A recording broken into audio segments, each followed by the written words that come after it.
하나님의 말씀입니다. 하나님의 말씀은 시편 50편 22절, 23절, 2절 말씀입니다.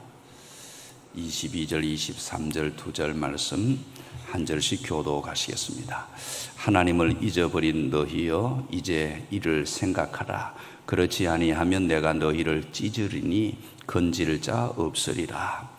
감사로 제사를 드리는 자가 나를 영화롭게 하나니 그의 행위를 옳게 하는 자에게 내가 하나님의 구원을 보이리라.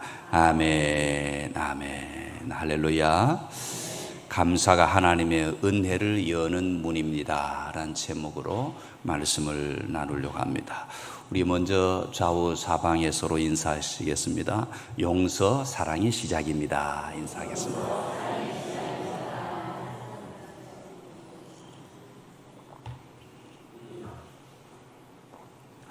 네, 용서는 받아들일 수 있는 힘이 있어야 용서가 됩니다. 용납할 수 있으려면 받아들일 수 있어야 하는 것입니다. 그래서 내가 넉넉해야 받아들일 수 있습니다. 그러면 좀 손해봐도 괜찮을 수 있습니다. 그런데 내 마음이 아주 좁아 터져 있으면 아무것도 받아들일 수 없습니다. 그래서 사람이 못되는 사람은 이 마음이 좁아서 그런 겁니다. 오늘 저와 여러분들이 넉넉하게 서로 용서하고 용납할 수 있게 되시기를 축복합니다. 용서가 있어야 그 가정에 평화가 있고 그 가정에 행복이 있고 천국이 만들어지는 것입니다. 그 천국의 역사가 저와 여러분들 모두에게 가득 임하게 되시기를 축복합니다. 오늘 성경을 바라보면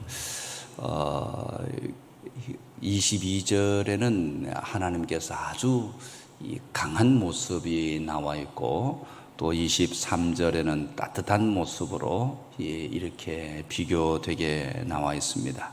오늘은 맥주 감사절기이기도 합니다.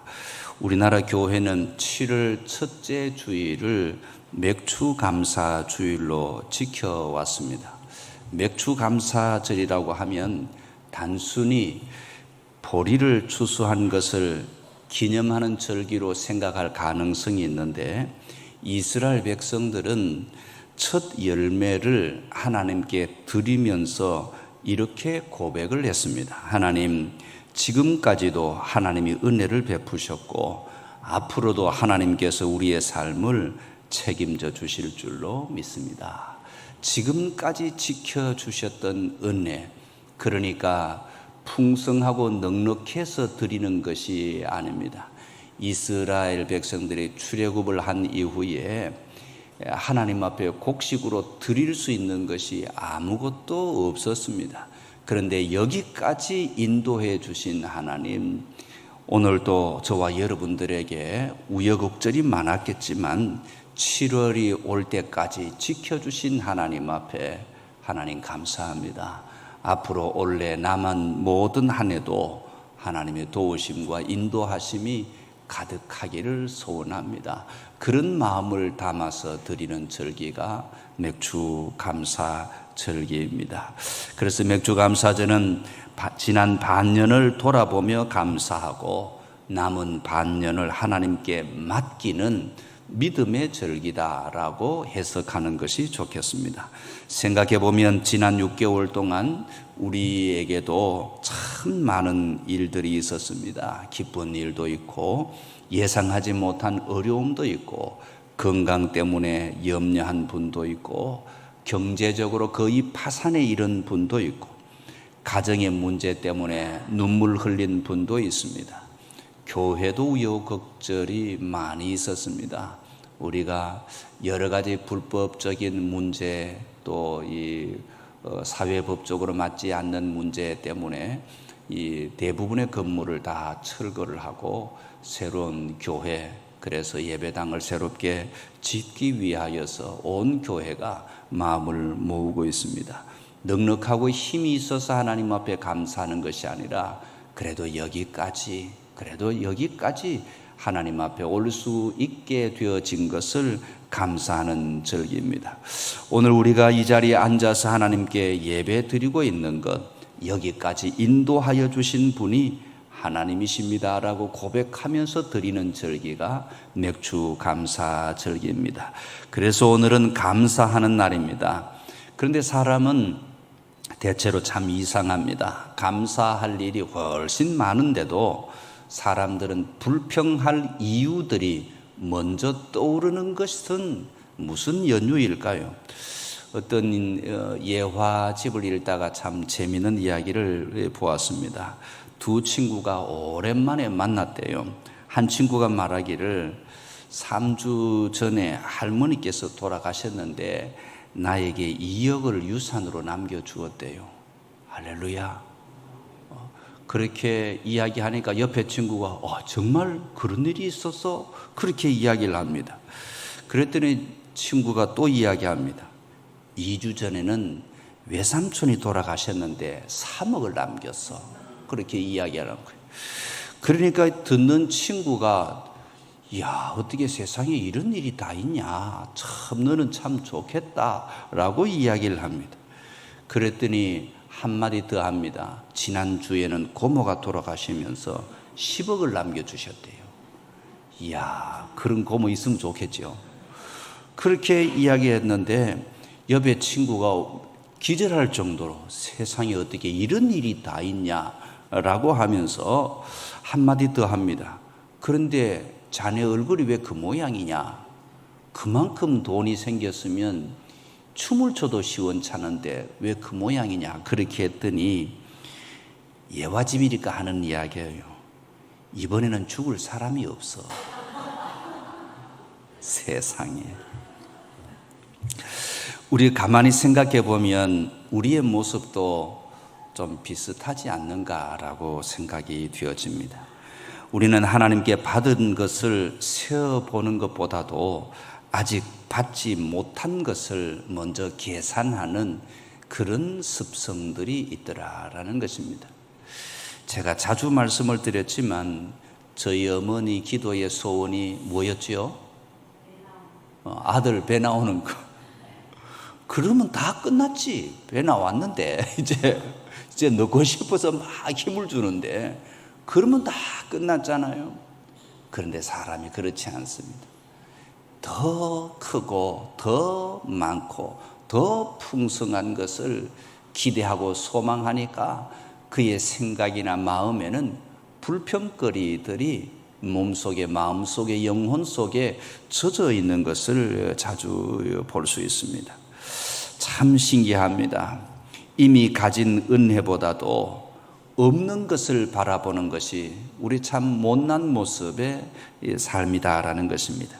그래서 감사보다도 불평이 먼저 나옵니다. 그런데 헬렌 켈러는 태어난 지 19개월 만에 시력을 잃고 청력을 잃고 그리고 말을 잃어버린 사람입니다. 사람이 못 들으면요 말이 제대로 못하게 되어져 있어요. 그래서 우리 주변에 말이 어눌한 사람을 보고 야단칠 필요가 없어요. 아, 듣는 게 힘들구나 그렇게 생각하면 됩니다. 그러니까 그렇게 기가 막힌 형편에서 그 헬렌 켈러의 이야기는 이런 것입니다. 나는 나의 역경에 대해 하나님께 감사합니다. 역경 때문에 나 자신을 발견했고 나의 사명을 발견했고 무엇보다도 하나님을 발견했기 때문입니다. 이런 이야기를 했습니다. 같은 인생인데 누구는 불평하고 누구는 감사합니다. 차이가 무엇일까요? 환경이 아닙니다. 믿음이었다라는 것입니다. 오늘 시편 50편에서 하나님은 감사하는 사람에게 3가지 아니 5가지 놀라운 은혜를 약속하고 계십니다. 맥주 감사주일에 하나님께서 우리에게 원하시는 감사가 무엇인지 함께 살펴보려고 합니다. 첫 번째, 감사는 하나님을 영화롭게 하는 가장 아름다운 예배와 같습니다. 그래서 오늘 저와 여러분들도 감사를 많이 해야 합니다. 우리 서로 인사 한 번 더 하겠습니다. 감사합니다. 인사하겠습니다.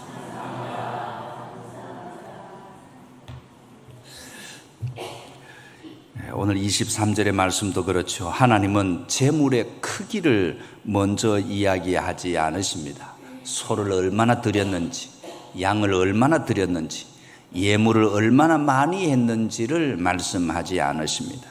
하나님께서 가장 먼저 보시는 것은 감사하는 마음이었다라는 것입니다. 오늘 본문의 배경을 보면 당시 이스라엘 백성은 제사는 드렸지만 하나님은 잊어버렸다라고 이야기합니다. 입술로는 예배를 드리고 있는데 마음은 하나님에게서 멀어졌다라는 것입니다. 그래서 하나님이 말씀하시기를 나는 형식적인 제사를 원하는 것이 아니라 감사의 제사를 원한다, 이렇게 가르쳐 줍니다. 감사는 하나님을 높이는 신앙입니다. 감사는 하나님 여기까지 인도하신 분이 하나님이십니다 라고 고백하는 것입니다. 반대로 감사가 사라지면 사람은 자신들을 높이기 시작합니다. 에덴 동산의 아담과 하와가 그랬습니다. 부족한 것이 없었습니다. 모든 것이 하나님의 선물이었습니다. 그런데 감사가 사라지니까 하나님처럼 되고 싶은 마음이 생겨난 것입니다.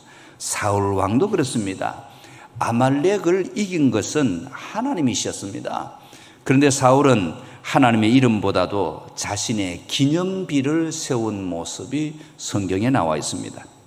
감사가 사라지면 그곳에는 교만이라는 것이 들어옵니다. 그러나 감사하는 사람은 언제나 하나님을 먼저 높이더라라는 것이죠. 그래서 하나님은 감사하는 사람을 기뻐하십니다. 맥주 감사절은 추수를 자랑하는 날이 아닙니다. 추수하게 하신 하나님을 자랑하는 날이다라는 것입니다. 두 번째, 감사는 교만을 이기고 하나님을 기억하게 해 주십니다. 신명기 8장을 보면요, 모세가 가나안에 들어갈 이스라엘 백성에게 가장 먼저 경고한 말씀이 있습니다. 네가 먹어서 배부르고 아름다운 집을 짓고 거주하게 될 때에 여호와를 잊지 말아라, 그렇게 이야기합니다. 이 말씀이 왜 중요합니까? 사람은 어려울 때보다 잘 될 때 하나님을 잊어버릴 가능성이 훨씬 크기 때문에 그렇습니다. 사업이 잘 되면 내 능력이다 라고 생각합니다. 자녀가 잘 되면 내 교육 때문이다 라고 생각을 합니다. 건강하면 내가 좀 운동을 많이 해서 건강해졌다 라고 이야기합니다. 그런데 모세는 이야기하기를 너의 재물 얻을 능력을 주신 이가 하나님이시다, 이렇게 말씀을 하셨습니다. 맥주 감사절은 바로 이 모습을 기억하고 지키는 절기입니다. 하나님, 곡식이 잘 자란 것은 햇빛 때문만이 아닙니다. 비가 왔어도 아닙니다. 하나님의 은혜였습니다. 이게 진짜 믿음의 사람들의 기도다라는 것입니다. 햇빛을 비춰주시고 비를 주신 분이 하나님이시다라고 고백하는 것이죠.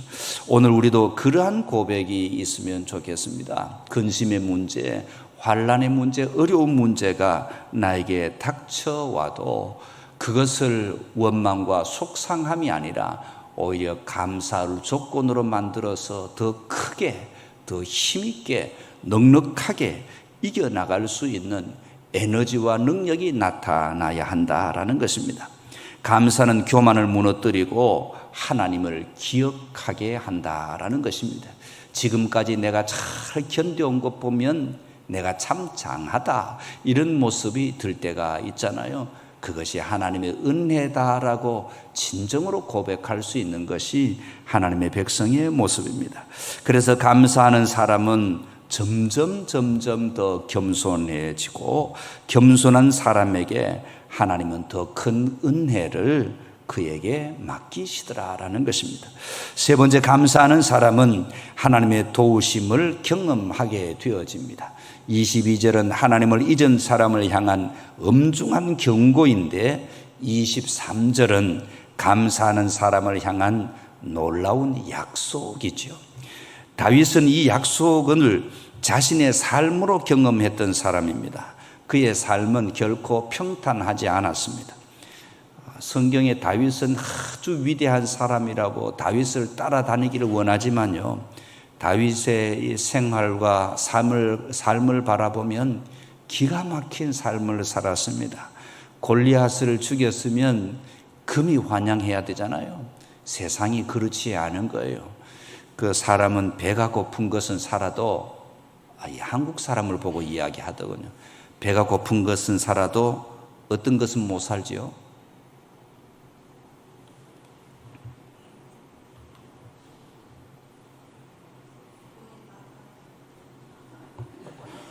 뭐라고요?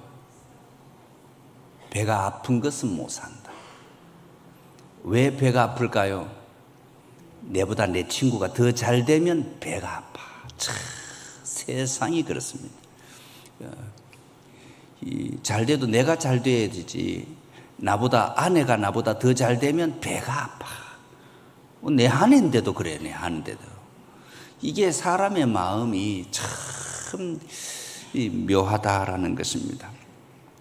그러니까 다윗은 가만히 살펴보면 약속을 자신의 삶으로 경험한 삶인데, 이 골리앗을 죽이고 나서 사울 왕에게 그때부터 쫓겨 다녔습니다. 이 골리앗은 다른 나라잖아요. 나중에는 자기 나라에 숨을 수 있는 자리가 없어서 자기가 쳐 죽였던 골리앗을 죽였던 그 나라, 그 백성이 있는 동네에 가서 미친 짓을 하면서 살았다니까. 옷을 다 벗고 입에 침을 줄줄 흘려가면서, 누가 봐도 세상에 다윗이 저 모양 보니까 옆에서 주워서 돌을 던지면서 아이고 참, 오히려 놀렸기 때문에 안 죽었다는 겁니다. 놀림을 받았기 때문에. 그 정도로 힘이 들고 어려웠던 삶의 모습을 가졌던 사람이 다윗 왕입니다. 또 나발에게는 모욕을 당하기도 했습니다. 그런데 그때여도 다윗은 원망보다는 기도를 했던 사람이 다윗 왕이었습니다. 불평보다는 감사를 했던 사람이 다윗 왕이었습니다. 사무엘상 25장을 보면 나발의 어리석음 때문에 큰 위기가 찾아왔지만 하나님은 아비가일을 보내셔서 다윗을 막아 놓으셨습니다. 사람이 보기에는 우연처럼 보이지만 다윗은 하나님의 손길을 보고 있었던 것입니다. 그래서 그는 훗날 시편 23편에 이렇게 고백을 합니다. 내가 사망의 음침한 골짜기로 다닐지라도. 이 시편의 노래는 정말 다윗에게 맞는 것입니다. 내가 사망의 음침한 골짜기로 다닐지라도. 안 죽었을 뿐이지 거의 죽어 있었던 것과 같은 모습 말입니다. 해를 두려워하지 않을 것은, 한국말이 참 어렵습니다. 태양이 아니고 이 고난 받는 것을 두려워하지 않을 것은 주께서 나와 함께 하십니다. 그렇게 고백했던 것입니다. 감사는 문제가 없어서 하는 것이 아닙니다. 문제 가운데서도 하나님께서 함께 하시는 것을 신뢰하고 있기 때문에, 하나님이 내 곁에 있다라는 것을 신뢰하기 때문에 문제 가운데서도 감사하는 것입니다. 오늘 우리도 지난 상반기를 돌아보면 크고 작은 위기들이 많았을 것입니다. 그러나 그때마다 하나님께서 우리를 붙들어 주셨습니다. 그래서 오늘 우리는 감사할 수 있다라는 이야기입니다. 네 번째, 감사는 우리의 삶을 회복시키는 하나님의 통로이기도 합니다. 오늘 본문에서 하나님은 감사를 단순히 좋은 습관이다라고 이야기하지 않습니다. 감사는 하나님께 드리는 제사다라고 이야기합니다. 여기서 말하는 감사의 제사는 구약의 감사제를 이야기합니다. 감사제는 화목제의 한 종류입니다. 화목제에는 감사제와 서원제와 낙헌제가 있었는데, 그 가운데 감사제는 하나님께 받은 은혜를 기억하며 드리는 제사였습니다. 감사제에는 흠 없는 소나 양이나 염소를 드렸고 곡식과 떡도 함께 해 드렸습니다. 왜 이렇게 제사를 드렸을까요? 하나님께서 없어서 달라고 한 것이 아닙니다. 감사하는 사람의 믿음을 하나님께서 기쁘게 받으시더라라는 것입니다. 감사하는 사람의 믿음을 하나님이 받으시고 놀라운 은혜와 복으로 채워주시기 때문입니다. 시편 50편 앞부분에서도 이렇게 말합니다. 내가 숫소를 너의 집에서 가져가지 아니하며 숫염소를 너의 우리에서 가져가지 아니하리니 이는 산림의 짐승들과 산의 가축이 다 내 것이기 때문이다 라고 하셨습니다. 하나님은 우리의 재물이 필요한 분이 아닙니다. 하나님께서 원하시는 것은 감사하는 마음이다 라는 것입니다. 오늘날 우리는 짐승을 잡아서 하나님 앞에 드리지 않습니다. 그러나 예배를 통하여 감사의 제사를 드립니다. 기도를 통하여 감사의 제사를 드립니다. 헌금을 통하여 감사의 제사를 드립니다. 우리의 삶으로 감사의 제사를 드리는 것입니다. 그래서 히브리서 13장 15절은 말하기를 우리가 예수로 말미암아 항상 찬송의 제사를 하나님께 드리자 이는 그의 이름을 증언하는 입술의 열매다라고 말합니다. 감사는 입술에서 끝나는 것이 아닙니다. 삶으로 드러나야 합니다. 맥주 감사절이 지나도 감사가 계속되어야 하지요. 주일만 감사하는 사람이 아니라 월요일에도 화요일에도 매일매일 감사하는 사람이 되어져야 합니다. 감사는 절기를 위한 행사가 아니라 삶의 방식이어야 한다라는 것입니다. 그런 사람을 하나님께서 회복시킨다라는 것입니다. 그래서 남편에게도 감사합니다. 아내에게도 감사합니다. 부모님에게도 감사합니다. 아들에게도 딸에게도 감사합니다. 내 곁에 있는 모든 환경을 바라보면서도 늘 감사가 우리의 입술에 가득하면 좋겠습니다. 그래서 아무리 기도해도 응답이 없는 것처럼 느껴져도 나만 환난을 당하는 것 같고 어려움을 당하는 것 같고 시험을 당하는 같은 그런 모습이 만들어질 때도 하나님께서 말씀하시기를 감사로 제사를 드리는 자가 나를 영화롭게 하는 것이다 라고 말씀합니다. 그래서 절망 속에서도 하나님을 바라보는 믿음이 하나님 앞에 감사의 제사를 드리는 것이다 라는 것입니다.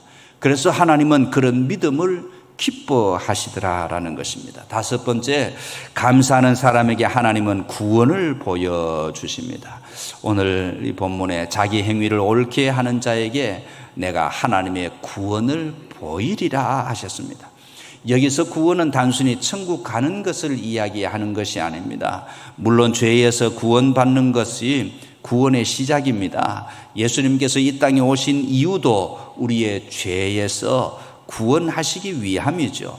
그러나 성경이 말하는 구원은 천국에 가는 것만 이야기하는 것이 아닙니다. 그래서 오늘 성경에 구원을 보여주시겠다라고 하는 것입니다. 그게 뭡니까? 우리의 환경과 여건 속에 기도의 응답이 우리의 생활과 삶 속에 하나님의 동행하심을 경험하고 누릴 수 있도록 하나님이 펼쳐주시겠다라고 하는 그런 약속 아닙니까? 예수님께서 나사렛 회당에서 이사야서를 읽으시며 이렇게 선포하신 모습이 있습니다. 주의 성령이 내게 임하셨으니 이는 가난한 자에게 복음을 전하게 하시려고 내게 기름을 부으시고 나를 보내사 포로된 자에게 자유를 눈먼 자에게 다시 보게 함을 전파하며 눌린 자를 자유롭게 하고 주의 은혜의 해를 전파하게 하려 하심이라. 예수님은 말씀만 전하지 않으셨습니다. 병든 자를 고치셨습니다. 절망한 자에게 소망을 주셨습니다. 깨어진 가정을 회복시켜 주셨습니다. 죄인을 용서하여 주셨습니다. 이것이 하나님의 구원이다라는 이야기입니다. 영혼만이 아니라 삶 전체를 회복시키시는 은혜인 것입니다. 그래서 감사하는 사람은 구원을 경험합니다. 환경이 갑자기 바뀌어서가 아닙니다.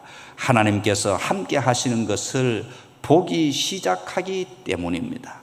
지난 6개월을 돌아보십시오. 혹시 기도한 것이 이루어지지 않은 것도 있었을 것입니다. 해결되지 않은 문제도 많을 것입니다. 오히려 점점 꼬여 있는 문제도 있을 수 있습니다. 그러나 분명한 것은 하나님께서 우리를 버리지 않으셨다라는 사실입니다. 오늘 우리가 이 자리에 예배드리고 있다라는 것 자체가 하나님의 은혜인 줄로 믿습니다. 숨 쉬는 것도 은혜입니다. 예배하는 것도 은혜입니다. 가족이 있는 것도, 교회가 있는 것도 은혜인 것입니다. 구원받은 하나님의 자녀가 되어진 것이 축복인 것입니다.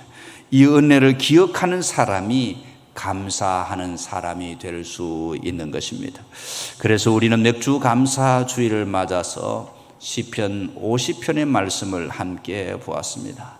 하나님께서는 감사하는 사람에게 5가지 은혜를 약속하셨죠. 첫째, 감사는 하나님을 영화롭게 한다. 둘째, 감사는 교만을 이기고 하나님을 기억하게 한다. 셋째, 감사는 하나님의 도우심을 경험하게 한다. 넷째, 감사는 우리의 삶을 회복시키는 통로가 된다. 다섯째, 감사는 하나님의 구원을 더욱 풍성하게 경험하게 한다라고 말씀했습니다. 감사는 그래서 형편이 좋아서 하는 것이 아니라 감사는 하나님이 선하다라는 사실을 믿기 때문에 하는 것입니다.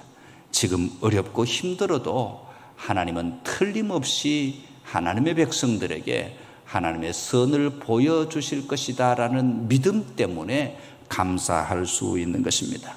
상반기를 돌아보면서 웃을 일도 있었고 눈물 흘릴 일도 있었습니다. 그러나 한 번도 우리를 떠나지 않으신 하나님께서 오늘도 우리와 함께 하시는 줄로 믿습니다. 이제 남은 하반기도 하나님 앞에 온전히 맡깁시다. 감사하는 사람은 과거의 은혜를 기억하는 사람이고 미래의 은혜를 기대하는 사람이 감사하는 사람입니다. 오늘 하나님께 감사의 제사를 드립시다. 감사의 예배를 드립시다. 감사의 삶을 또한 살아갑시다.